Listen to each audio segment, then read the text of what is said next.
সঙ্গীতাদি, Bangla news ক্লাসে নমস্কার। নমস্কার। বিষয়টা হচ্ছে হুমায়ুন কবির তিনি সম্প্রতি দল ঘোষণা করতে না করতেই তার যে ছেলে পুত্র তিনি কিন্তু একটা আইনি জটিলতায় জড়িয়ে পড়লেন এবং দলটা এখন কোন জায়গায় যাবে সেই সেই জায়গা অবধি এখনো পৌঁছলোই না। তার আগেই কিন্তু তার ছেলে রীতিমতন প্রশাসনকে হুমকি দিচ্ছে। কর্মরত সিভিক ভলেন্টিয়ার প্রায় গায়ে হাত তোলার মতো অবস্থা। এবং তার যে অর্থ, এই দলটা তৈরি করতে তার পিছনে যে কোটি কোটি টাকার অর্থ, এই যে বিষয়গুলো কি বলবেন? অসংখ্য ধন্যবাদ যে আ আমি আজ থেকে প্রায় নেই করে মাসখানেক হয়নি, যদিও বেশ কয়েকদিন আগেই আরেকটা ইন্টারভিউতে বলেই দিয়েছিলাম এর পরিণতি কি হতে চলেছে। কারণ মমতা ব্যানার্জির হাতে যে ক্ষমতা আছে, যে পাওয়ার আছে, যে ক্যাপাসিটি আছে এবং তার যে আইএস, আইপিএস রা আছেন এবং তার যে আমলারা আছেন তারা অনেক, অনেক বুদ্ধি ধরেন। কারণ কিছু মানুষ অসহায় গরিব মুসলমানদের সেন্টিমেন্ট নিয়ে যে খেলা হয়েছে তা খুবই স্পষ্ট হয়ে গিয়েছিল বাবরি মসজিদ নিয়ে। প্রথমত আজকে ভোট পোলারাইজেশনের দিকে যেভাবে নিয়ে যাওয়া হলো, প্রথম সেন্টিমেন্ট দেয়া হলো যে বাবরি মসজিদ তৈরি করা হবে, তাই আমাকে চাঁদা দেয়া হোক, আমি মসজিদ তৈরি করব, এই বলে প্রথম মিথ্যা দিয়ে শুরু করা হলো। তারপরে তৈরি করা হলো যে আপনারা আমাকে দল তৈরি করার জন্য আরো এগিয়ে দিন, আমি একটি নতুন দল তৈরি করব। তারপরে বলা হলো আপনারা আমাকে ভোটে জিতিয়ে আনুন, আমি 294টা কেন্দ্রের মধ্যে 110টা কেন্দ্রের সিটে আমাকে জিতিয়ে আনুন। একের পর এক মিথ্যা।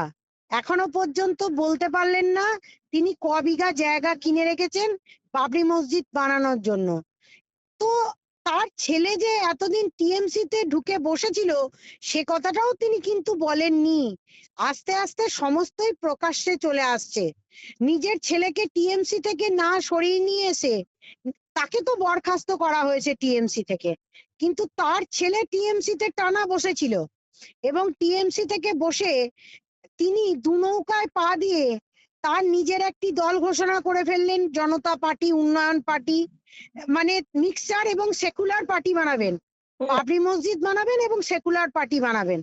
অর্থাৎ বোকা মুসলমানদেরকে আরো বোকা বানিয়ে কোটি কোটি টাকার ফান্ড বিদেশ থেকেও কালেক্ট করলেন, দেশের মানুষের কাছ থেকে কালেক্ট করলেন এবং অসহায় গরিব মুসলমান মানুষদেরকে টোটালি টুপি পরিয়ে বোকা বানিয়ে বাবরি মসজিদের নামে গেম খেলে কোটি কোটি টাকার ইট কালেক্ট করলেন, সিমেন্ট কালেক্ট করলেন, বাড়ির হাঁস মুরগি গরু ছাগল যার যা আছে তা সমস্ত কালেক্ট করে নিয়ে এখন তিনি কোটিপতি হয়ে গিয়ে আজ বলছেন আমি আর চেয়ারম্যান পদেও থাকবো না, আমার সব ছেড়ে দিচ্ছি, আমি আর কোথাও প্রার্থী দেব না। তো মানুষ বোকা বনতে চেয়েছেন, তিনি বোকা বানিয়েছেন আর নিজে কোটিপতি হয়ে গেছেন। এখন সঙ্গীতাদি, হুমায়ুন কবির বলছেন যে এই মুসলিমদেরকে মমতা বন্দ্যোপাধ্যায় এতগুলো বছর ধরে বোকা বানিয়েছে। তাহলে একদিকে হুমায়ুন কবির সরাসরি মুখ্যমন্ত্রী মমতা বন্দ্যোপাধ্যায়ের দিকে আঙুল তুলছেন, আবার আপনি বলছেন হুমায়ুন কবিরও মুসলিম। তাহলে মুসলিমদেরকে বোকা বানানোর খেলাটা কি হুমায়ুন কবির এবং মমতা বন্দ্যোপাধ্যায় দুজনে মিলেই খেলছে? দেখুন, নাকি এর পিছনে মাস্টার মাইন্ড আরো বড় কেউ আছে? দেখুন, এর পেছনে মাস্টার মাইন্ড অনেকেই আছে। সবাই জানে যে মুসলমান শ্রেণীর মধ্যে এখনো পর্যন্ত উন্নয়ন বা ডেভেলপমেন্ট অন্যান্য স্টেটে যেরকম হয়েছে পশ্চিমবাংলায় কিন্তু সেটা হয়নি। এটা কিন্তু ঘটনা এবং বাস্তব। এই বাস্তব কথাটা মেনে নিতে কিন্তু কেউই চান না, কোনো সরকারই চান না। আজকে পশ্চিমবাংলায় শিক্ষার হার যেভাবে কমে গেছে এবং মাদ্রাসাগুলো থেকে যেভাবে পড়াশোনার মান এবং তা সেই শিক্ষকদের এখনো পর্যন্ত যেভাবে মাইনে দেয়া হচ্ছে না এবং সেখানে ভালো শিক্ষক নিয়োগ হয়নি এবং মাদ্রাসাগুলো থেকে সত্যি করেই শিক্ষার মানও কমে গেছে। তো তো আজকে বিজ্ঞান প্রযুক্তির যুগে সেখানে বিজ্ঞানের কোনো শিক্ষা দেয়া হয় না। তো মাদ্রাসাগুলো বন্ধ করে দিলে যদি সত্যি করেই এই ছেলে মেয়েগুলোকে আমাদের সরকারি শিক্ষার ক্ষেত্রেই দেখুন না যেভাবে শিক্ষা ক্ষেত্রে দুর্নীতি হয়েছে, তো শিক্ষার মানের ক্ষেত্রে আমাদের পশ্চিমবঙ্গে আমরা সবাই মোটামুটি আমাদের ছেলে মেয়েদেরকে ইংলিশ মিডিয়ামে পড়াশোনা করিয়েছি। তো যাক, সেটা নয়, অন্য বিষয়ে পরে বলা যাবে। হুম। মাননীয় দুর্নীতির কথার সাথে তুলনা যদি করি তাহলে দেখা যাবে যে হুমায়ুন কবিরও ধোয়া তুলসী পাতা নন। হুমায়ুন কবিরের যে কারনামা আছে সেই কারনামারও বহু কারনামা মমতা ব্যানার্জিও গুনে গুনে রেখে দিয়েছেন। তার প্রত্যেকটা জিনিস তার নখদর্পণে আছেন। আজকে 10 বছর কাজ করতে গিয়ে আমি যা যা জিনিস জানি, আজকে যদি আমি মুর্শিদাবাদে কাজ করছি বিগত 4-5 বছরে, এই মুর্শিদাবাদে রন্ধ্রে রন্ধ্রে বহু নেতাদের কারনামা এবং প্রত্যেকটা পুলিশকে এবং সিভিকদেরকে খবর রাখা আছে কে ফেন্সিডিল পাচার করে, কে বালি পাচার করে, কে কয়লা পাচার করে, কে গরু পাচার করে। আজকে কি হুমায়ুন কবির কি অস্বীকার করতে পারবেন নাকি তিনি শুধুমাত্র এমএলএ হয়ে ওই কোটি কোটি টাকার সম্পত্তি এর আগে বানিয়ে রেখেছেন? তার কি কোনো কারনামা নেই? সব কারনামা খুলবে। আর আমি একটা গানই গাইবো, তু পয়সা পয়সা কিউ করতি হ্যায়, पैसे पे क्यों मरती है, मतलब পয়সা পে কিউ মারতি হ্যাঁ। হুমায়ুনকে বলবো যে এই যে পয়সার জন্য যেভাবে তিনি তার গেম খেলা ফুটো ছাতার তলায় দাঁড়িয়ে এত এত পয়সা কালেক্ট করলো, সেগুলো কি আদেও রাখতে পারবে? ফুটো ছাতা বলছেন, ফুটো ছাতাটা কে ধরেছে, পিছনে কে? সব বেরিয়ে আসবে, দাঁড়ান দাঁড়ান, আমি মুখ খুলতে পারছি না কারণ আমারও কিছু বাধ্যবাধকতায় আটকে দেয়া হয়েছে। একটা সময় আসবে যখন আমি মুখ মানে খুলবো। কোথাও কি যে ফুটো ফুটো ছাতার কথা বলছে সেই ফুটো ছাতা কি মাস্টার মাইন্ড বা পিছন থেকে কোনো অর্থের হ্যাঁ ব্যাপার? হ্যাঁ হ্যাঁ হ্যাঁ হ্যাঁ হ্যাঁ, অবশ্যই অবশ্যই অবশ্যই আসবে, সামনে আসবে। ফুটো ছাতার তলায় দাঁড়ালে না, আর যদি জালিয়াতির পথে মানুষ এগোয় হুম। তাহলে একদিন না একদিন ছাতা সরে গেলে ওই বৃষ্টিতে ভিজতে হবে। আজকে এক সময় মানুষ লক্ষ লক্ষ মানুষকে দাঁড়িয়ে অনেকে নারায়ে তাকদীর মুখ থেকে থুতু বেরিয়ে লড়কে লেঙ্গে হিন্দুস্তান যদিও তাদের মুখ থেকে বেরোচ্ছিল না, তারাও সেই মঞ্চ ছেড়ে পালিয়ে গিয়ে এখন হাইকোর্টের দরজার সামনে দাঁড়িয়ে বলছে আমরা তো বাবা ওই দলে আর নেই, আমরা তো কোনো সাপোর্ট দিচ্ছি না। তারাও উল্টো পথে উল্টো সুর গাইছেন, কিন্তু তারাও বড় বড় হোটেলে বসে মিটিং করে কোটি কোটি টাকা তাদের অ্যাকাউন্টের মারফতও লেনদেন হয়েছে। সব বেরিয়ে আসবে, একের পর এক তদন্ত হবে। মাঝে মাঝে আমার রিলস এর মারফত কিছু কিছু লেখা আমি ফেসবুকের মারফতও চালাতে থাকবো, কারণ যে গেম খেলার মধ্যে দিয়ে একটা বিভৎস রকম ভয়ঙ্কর একটা দাঙ্গার পরিস্থিতি পশ্চিমবঙ্গের বুকে ঘটতে চলেছিল, তা পশ্চিমবঙ্গের পুলিশ প্রশাসন আটকে দিয়েছে। সেটা আমরা কিন্তু অবিলম্বে, আমরা যদি গলা উঁচু না করতাম তাহলে বহু গরিব অসহায় মানুষের জীবন রক্ত গঙ্গা বয়ে যেত।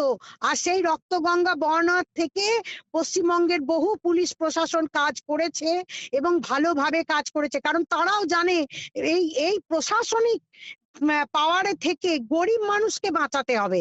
কারণ রক্ত গঙ্গা বোয়ানোর ক্ষেত্রে রাজনৈতিক নেতাদের ফায়দা হতে পারে, কিন্তু গরিব মানুষের আখেরে কোনো ফায়দা হয় না।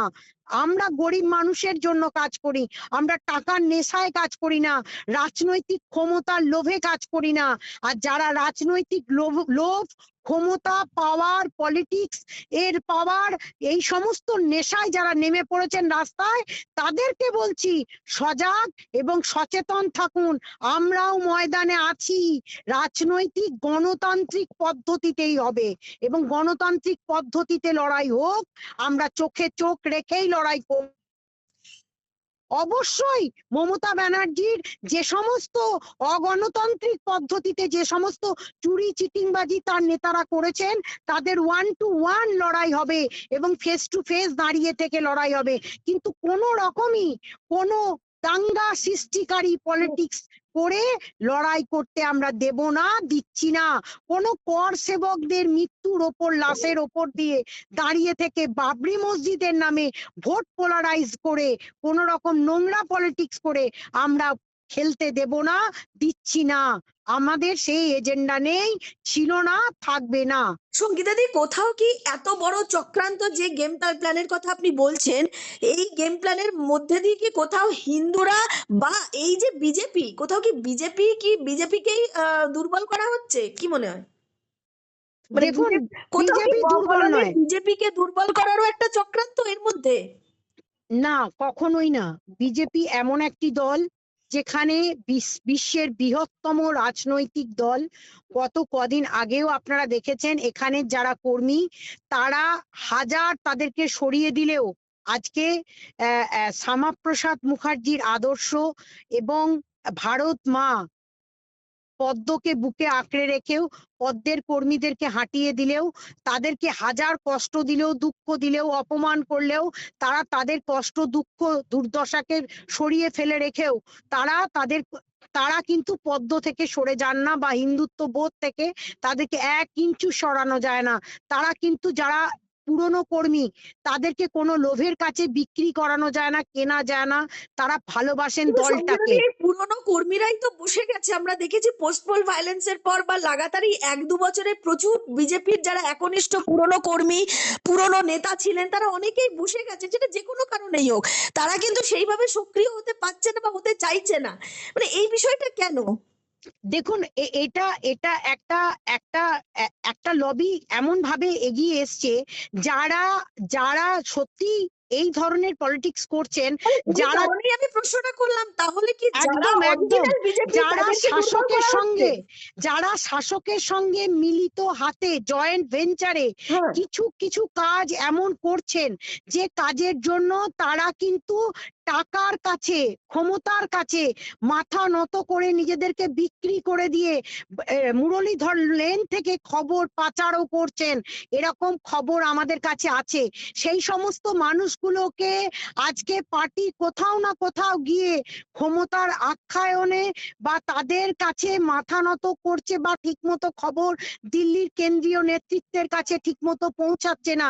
আজকে বলছি তো, শ্রমিকদার একটা বক্তব্য, অসাধারণ বক্তব্য, প্রত্যেকটা কর্মীকে, পুরোনো দিনের কর্মীকে, এবং প্রতাপ ব্যানার্জির সেদিন প্রয়াস, মিলিত প্রয়াস, এবং সুনীল বানসালজির সেদিন মিলিত প্রয়াসে যে একটা ন্যাশনাল লাইব্রেরি থেকে যে বার্তা এসছে, তাতে অনেকটা অনেকটা ক্লিয়ার হয়ে গেছে যে পুরোনো দিনের কর্মীদেরকে ফিরিয়ে এনে আবার নতুন করে পুরোনো দিনের কর্মীদেরকে দিয়ে দলটাকে সাজালে ডেফিনেটলি একটা ভালো জায়গায় আসা যাবে, এবং দলটাকে সুন্দর করে ফিরিয়ে আনা যাবে।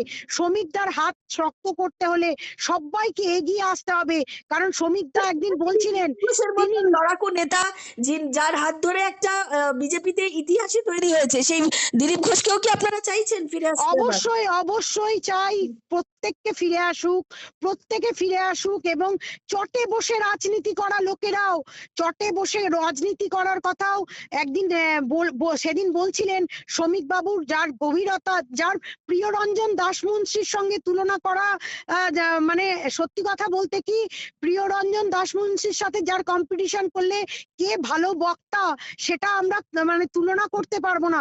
সেদিন তার বক্তব্যের মধ্যে থেকে উঠে এসেছে এত অতল মানে গহ্বর, তার গভীরতা, মানে তার বক্তব্যের মধ্যে থেকে অটল বিহারীর প্রত্যেকটা পয়েন্টে পয়েন্টে তার যে গভীরতা, এবং একটা গাড়িতে 6 জনে চেপে ঘোড়া, তার যে পুরোনো দিনের স্মৃতি, সেইভাবে বিজেপিকে দাঁড় করানো, তিনি তার প্রত্যেকটা পয়েন্টে কর্মীদের আবেগ ভাবাবেগকে তুলে ধরেছেন। পুরোনো দিনের কর্মীদের সেই ভাবাবেগকে কাজে লাগাতে পারলে ডেফিনেটলি একটা ভালো জায়গা আবারও ফিরে আসা যেতে পারে। তো প্রত্যেকটা পুরোনো দিনের কর্মীদের, যারা মার খেয়েছেন, অত্যাচারিত হয়েছেন, ঘর ছাড়া হয়েছেন, তারাও এসছিলেন সেদিন ন্যাশনাল লাইব্রেরিতে, বসার জায়গা হয়নি, মাটিতে বসেও মানুষ শুনেছেন, তারা আবার ফিরে আসছেন। সুতরাং আমি বলছি, শ্রমিকদার হাত শক্ত করলে পশ্চিমবঙ্গের বুকে এর থেকে সব থেকে বেশি ভালো রাজ্য সভাপতি, হয়তো এর থেকে ভালো রাজ্য সভাপতি মানুষ আর ফিরে পাবেন না। কারণ তিনি সকলের কথা শোনেন, বোঝেন, মানুষের সঙ্গে মিশতে জানেন এবং সবথেকে মনের কথা তার কাছে শেয়ার করা যায়। তিনি তার প্রত্যেককে কর্মীকে সমান সমাদরের সাথে দেখেন এবং তার এখনো পর্যন্ত সিকিউরিটি বডিগার্ড ছাড়া ঘুরে বেড়ান এবং মনের কথা বলতে জানেন, কর্মীদের মনের ভাবাবেগকে বোঝেন। এই মানুষটাকে যদি সত্যিকারে তুলে ধরতে চান হুম। তাহলে আপনারা সকলে আসুন এবং হাত ধরুন, ওনাকে আরো শক্তিশালী মানে করে তুলুন। শ্রমিকদার এই বক্তব্য কি কোথাও হুমায়ুন কবিরকেও একটা চ্যালেঞ্জ দেওয়া হলো, যে বিজেপি কতটা শক্তিশালী দেখে নেওয়ার একটা চ্যালেঞ্জ?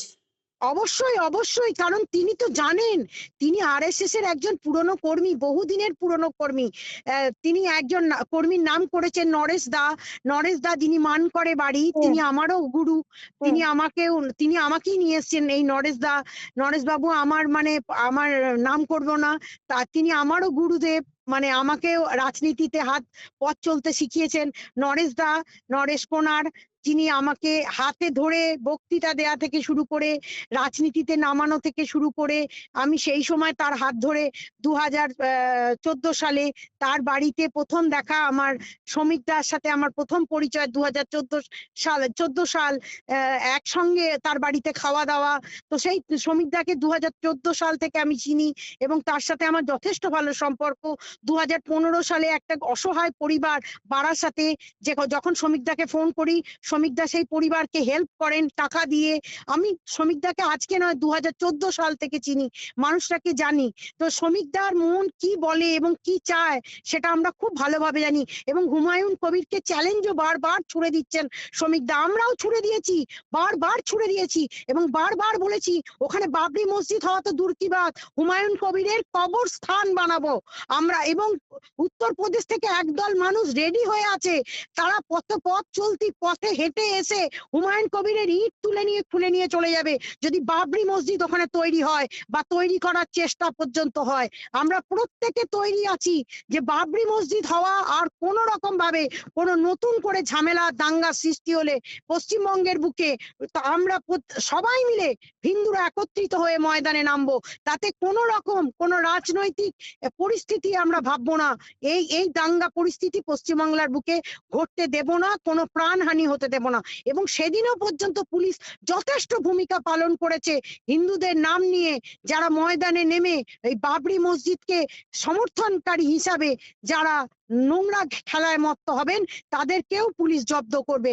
আমি পুলিশের কাছেও সেই বার্তা রাখলাম যে হুম। ডেফিনেটলি এই দাঙ্গা যাতে পশ্চিমবঙ্গের বুকে না ঘটে এবং কোনো প্রাণহানি না হয়। অসংখ্য ধন্যবাদ সঙ্গীতাদি, নমস্কার। ধন্যবাদ, নমস্কার।